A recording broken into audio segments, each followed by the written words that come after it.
Alors bonjour à toutes et à tous. Bonjour.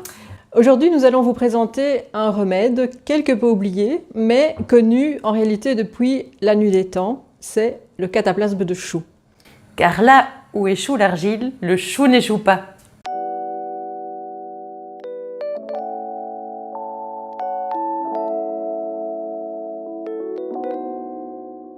Ce légume est particulièrement intéressant tant au niveau nutritionnel, donc quand on le mange, car il est très riche en oligo-éléments, en vitamines, en minéraux, mais aussi en composés soufrés qui vont avoir une action sur notre immunité, sur la sphère pulmonaire, mais aussi sur la peau, ce qui va nous permettre d'éviter toutes les peaux boutonneuses, etc. en hiver. Parce que le chou est un légume d'hiver. Exactement. En ce qui concerne le cataplasme, il est intéressant pour les mêmes raisons, mais aussi pour sa teneur en mucilage qui a une action cicatrisante. C'est pourquoi on va l'utiliser sur tout ce qui est problème de peau, comme les contusions, les plaies, les abcès, les ampoules, etc. Et un autre fait intéressant, c'est aussi sur toute la sphère ORL.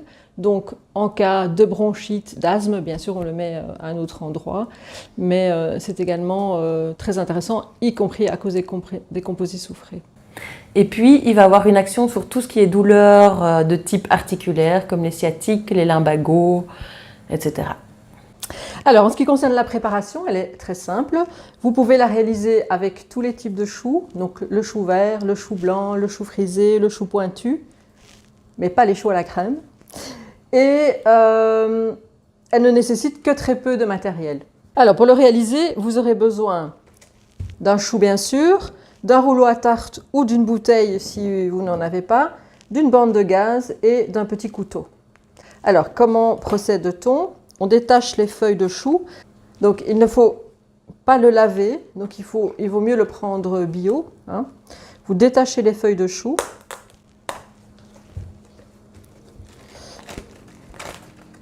Je vais en montrer avec 3 feuilles, mais vous en faites évidemment la quantité nécessaire en fonction de la partie que vous voulez traiter. On enlève un petit peu le bout de la partie dure.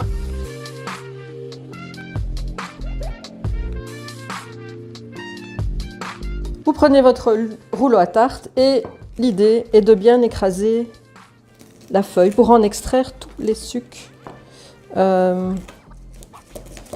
qui vont évidemment constituer le principe actif. Donc vous voyez que ça se mouille, puisque, voilà, et vous faites ça avec toutes les feuilles que vous avez détachées.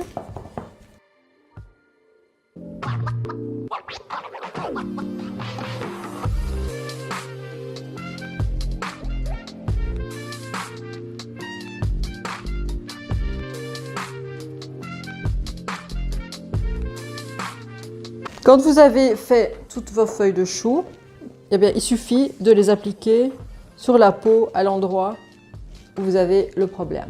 Et voici mon coude. Comme pour le cataplasme d'argile, je suis à ta disposition. Mais voilà, c'est bien.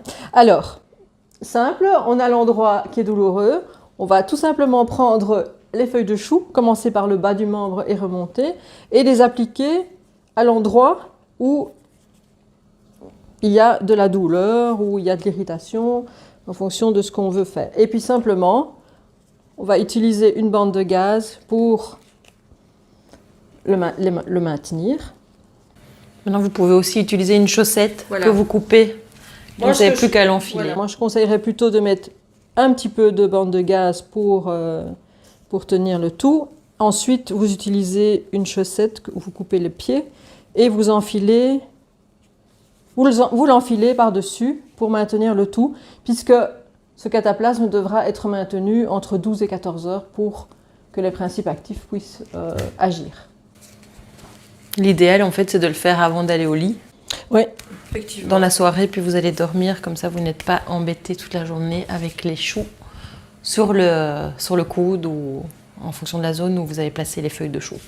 Vous trouverez une explication plus complète du cataplasme de chou dans la description.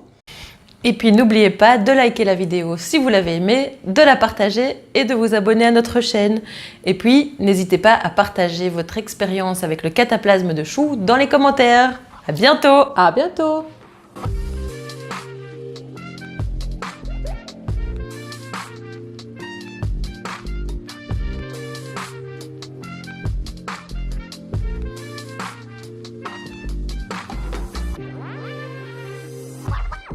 Ouais.